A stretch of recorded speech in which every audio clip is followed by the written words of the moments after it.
Nobody inside Buckingham Palace was prepared for what happened next. In this dramatized royal account, a sealed council meeting suddenly turns into a moment that could change the monarchy forever. A decision is placed before the crown that Camilla never believed would actually reach the final page. Catherine is named Queen Consort. Camilla's position, the one she spent years defending, is suddenly taken from her. But that isn't the moment that shocks the room. Camilla immediately looks toward Charles. She expects her husband to object. He doesn't. Charles says nothing. Then the final line of the settlement is read aloud. Camilla's face turns pale. She tries to stand. And seconds later, she collapses. The room erupts. Catherine stands beside William, visibly shaken. Charles remains frozen, staring at the woman he had just failed to protect. But then William notices something at the bottom of the document. A small notation. A date. And suddenly, the entire story takes a darker turn. Because it appears the decision may have been prepared before Camilla even entered the room. So why was she allowed to walk in believing she could still stop it? And more importantly, did Charles know this was coming all along? William looked down at the document and noticed a small notation near the bottom of the page. He read it again carefully. The transfer had been prepared before the council meeting had even begun. That changed everything. Camilla had entered the room believing there was still a chance to stop the decision. She had expected Charles to intervene if the situation became serious. Instead, the outcome had already been prepared before she ever took her seat. As aides moved toward her, Camilla struggled to regain her balance. She was helped toward the door, but before leaving, she turned back toward Charles. Her voice was quiet. "You knew." Those two words seemed to silence the entire room again. The question was no longer simply why Catherine had been given the title. It was something far more painful. Why had Camilla been allowed to walk into that room believing she was safe? For years, the Queen Consort title had meant far more to Camilla than a ceremonial position. It represented years of criticism, public pressure, difficult choices, and a long journey toward acceptance within the monarchy. To lose it in a single moment meant losing something she believed had finally proven that her place beside Charles was secure. But Catherine saw the situation very differently. She understood what the new position represented. It came with greater authority, greater responsibility, and an even brighter spotlight. Yet she had never imagined receiving it while another woman was collapsing only a few feet away. There was no celebration in her expression. No esmail. No sense of victory. Instead, Catherine looked deeply uncomfortable with the way the moment had unfolded. Later, she quietly told William that she never wanted her new role to be remembered as the reward for Camilla's humiliation. William understood exactly what she meant. The decision might have changed Catherine's position, but it had also created a burden she could not simply walk away from. And then there was Charles. The king was now facing the most painful part of the entire crisis. His signature had allowed the decision to move forward, but the woman standing on the other side of that decision was not a distant royal figure. She was his wife. When Charles eventually entered the room where Camilla was recovering, he approached carefully. For a moment, neither of them spoke. He reached toward her hand. Camilla pulled it away. Instead, she turned toward the window, staring outside as though trying to understand how everything had changed so quickly. Charles hesitated. Then Camilla finally looked back at him. Her voice carried something far more powerful than anger. "Why didn't you tell me?" Charles had no immediate answer. Because deep down, both of them understood what the real problem was. He may not have known every detail of the final decision, but he had known enough to understand that something serious was coming. And he had allowed her to walk into that room without knowing. For Camilla, that silence hurt more than the loss of the title itself. Because the council had taken her position. But Charles had taken away the one thing she believed she could still trust, his warning. And suddenly, the royal crisis was no longer about a title. It was about trust, loyalty, and the price of choosing the crown when personal relationships could no longer be protected at the same time. Her husband had chosen the crown over her. Alone after the meeting, Charles stared at the sign. Charles finally admitted that he had known a change to Camilla's position was being discussed. But he insisted that he had never been shown the final wording that would transfer the title. Camilla listened carefully. But she wasn't convinced. To her, the exact wording no longer mattered. Charles had known enough to understand that something serious was happening behind closed doors. He knew her position was being questioned. He knew the council was considering changes. And yet, he had allowed her to enter that room without warning her. For Camilla, that silence felt like betrayal. Charles tried to explain that the situation had developed faster than expected. He claimed that he had hoped the matter could be contained without causing a public or personal crisis. But Camilla saw it differently. If the danger was serious enough for the council to prepare documents, then why had her own husband not told her? That question stayed with her. Later that evening, William began reviewing the council papers in greater detail. At first, the documents appeared to contain the usual formal notes, briefings, and recommendations. Then he noticed something disturbing. The objections to Camilla's authority had not started that morning. They had been building for months. Page after page contained concerns about ceremonial roles, future responsibilities, and the growing tension between Camilla's existing position and Catherine's expanding role beside William. William continued reading. Then Catherine noticed something even more important. One particular date appeared again and again throughout the papers. It led back to a private Windsor ceremony 3 months earlier. There had been no cameras, no public announcement, no reporters waiting outside. It was simply a closed ceremonial rehearsal involving Camilla, Catherine, William, and several senior members of the royal household. At the time, it had seemed like a minor disagreement. But now, months later, that moment was being treated very differently. Camilla had entered the rehearsal believing one thing was completely secure: her place beside the crown. She believed Catherine's growing responsibilities would remain beneath her existing authority. Catherine would eventually take on more duties, but Camilla believed there was still a clear line between their positions. Then came the instruction that changed everything. Camilla ordered Catherine to move further back in the ceremonial formation.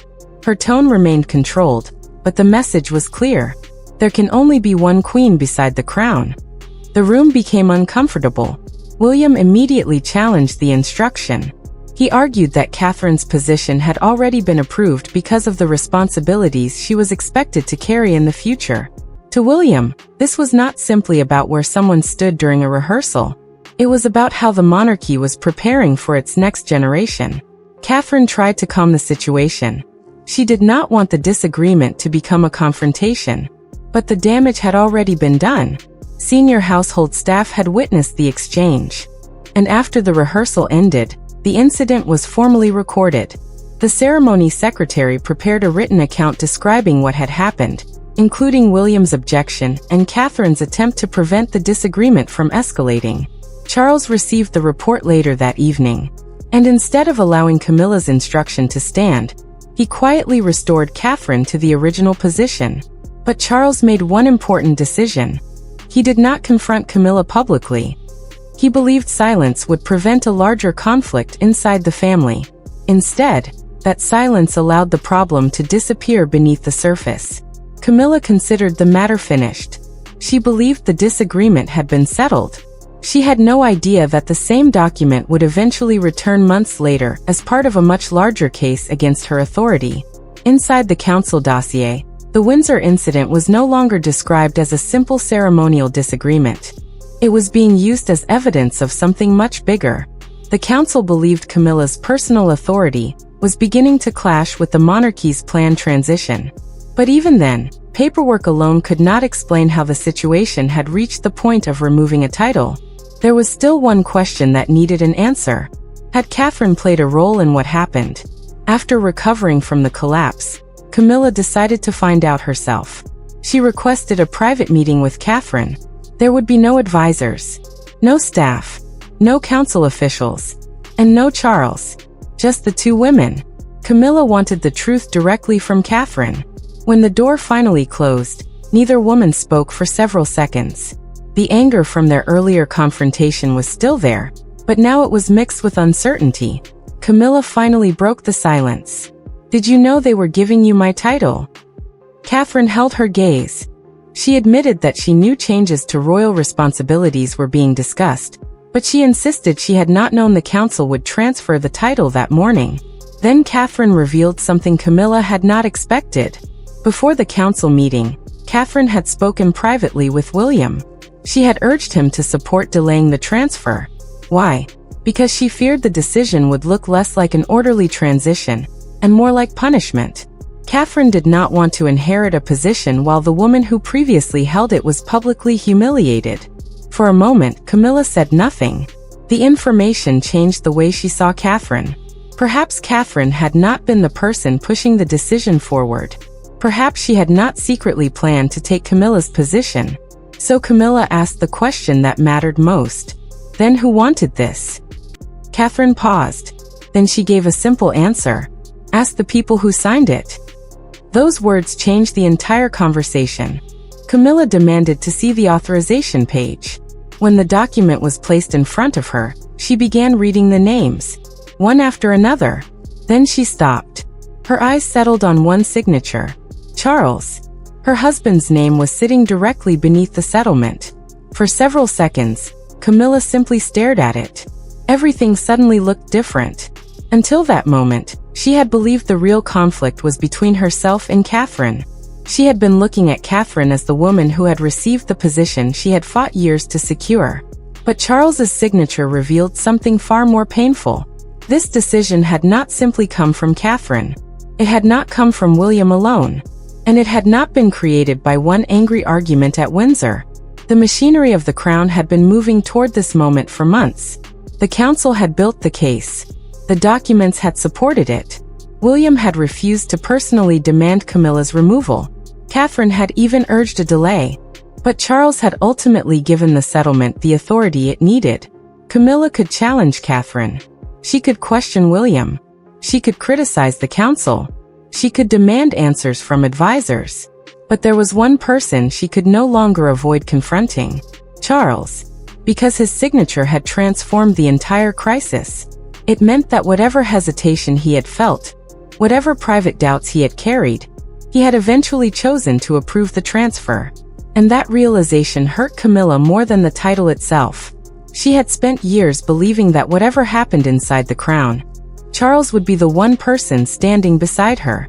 Now she was forced to face the possibility that, when the choice finally came down to his wife or the institution he represented, the king had chosen the crown. And suddenly, the question was no longer whether Catherine had taken Camilla's title. The real question was much harder. Why had Charles decided that Camilla could no longer keep it? Comment. Charles knew there was no easy way out anymore. If he continued protecting Camilla indefinitely, the council could begin to see his loyalty as a husband as stronger than his responsibility as king. That was the position he had been trying to avoid for weeks. He had always understood the difference between being a husband and being a monarch. But now those two roles were colliding. The council's case was no longer based only on what had happened during the Windsor rehearsal. The concerns had grown much larger. Catherine was already taking on more public responsibilities. Her appearances beside William were becoming more important, and the palace was increasingly preparing for the future role she would eventually carry. At the same time, William's position was becoming harder to ignore. He was no longer simply the heir waiting somewhere in the distance. He was becoming an active part of the monarchy's daily structure, and that created an uncomfortable question. Could the palace continue operating as though the next generation was still far away, when so much of the royal workload was already moving toward them? William understood the sensitivity of that question.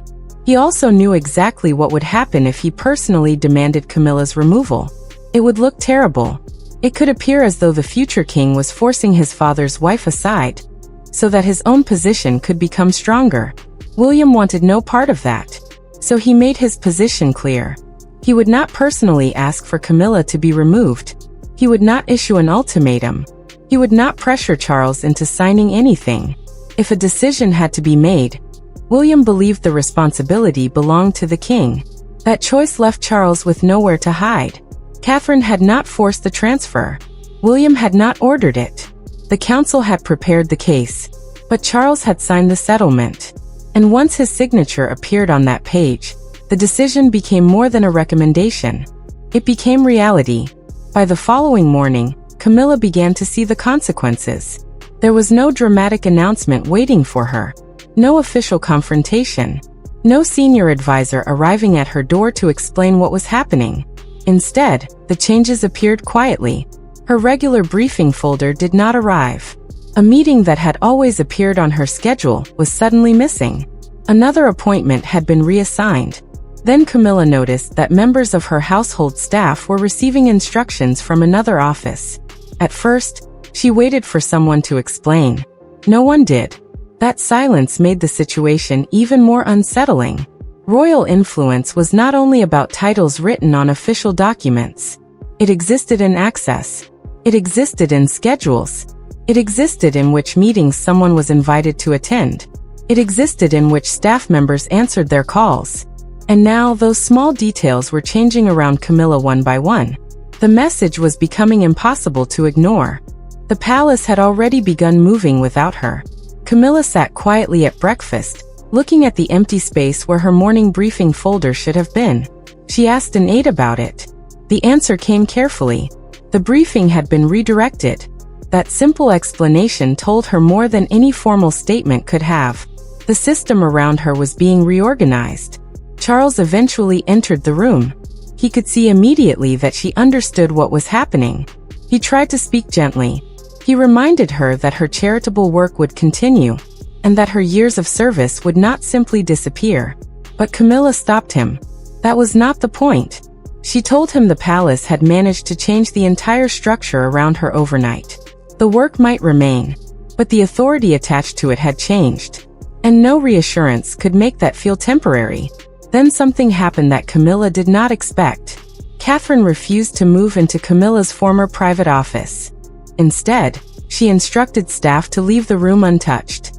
Every personal item was to remain where it was until Camilla herself decided what should happen. When the message reached Camilla, something inside her shifted.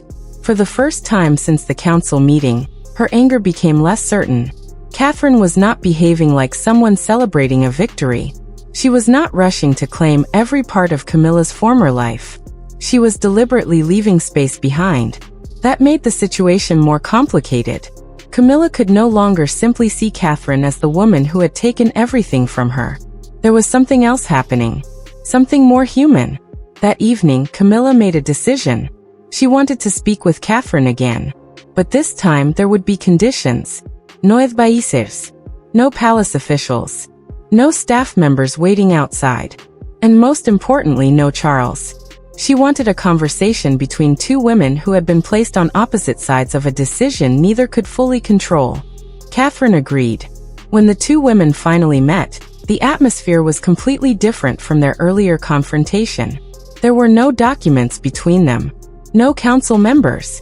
No formal statements. Only silence. Camilla spoke first. She admitted that losing the title had wounded her. But the title itself was not the deepest pain. What hurt most was the moment she entered the council chamber believing Charles would protect her. She had believed that whatever pressure came from the council, her husband would at least make sure she knew what was coming. Instead, she discovered that the decision had already moved beyond their marriage. Catherine listened without interrupting. She understood why Camilla felt betrayed. Then Catherine finally explained how she viewed her own new position. The title did not feel like a victory. It felt like a responsibility she had inherited through another woman's pain.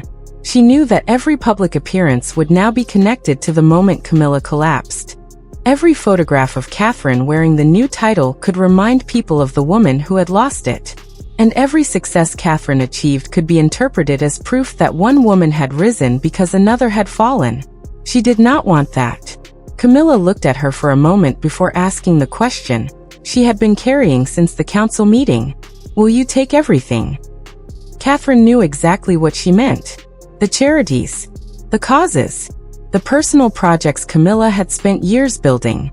The work that had become part of her identity. Catherine answered immediately. No. She made the distinction clear. A change in royal position did not mean erasing everything Camilla had done. The institutional role could change. The title could change. But the causes and charitable work that had become meaningful to Camilla did not have to disappear. Catherine had no intention of turning the transition into punishment. Those words changed the atmosphere between them. For the first time, Camilla began to see that Catherine was not trying to destroy the life she had built. She was simply stepping into a role that had been placed in front of her. Finally, Camilla handed Catherine her private notes, a quiet sign that she accepted the transfer. By sunrise, the story had exploded across Britain. Headlines called Catherine a new queen, while Camilla's departure sparked sympathy. Charles apologized, but Camilla told him the truth. Losing the title hurt, but his silence hurt more. Later, she quietly straightened Catherine's sleeve and said, "Carry it better than I did." No one truly won. The crown moved forward, but the pain remained.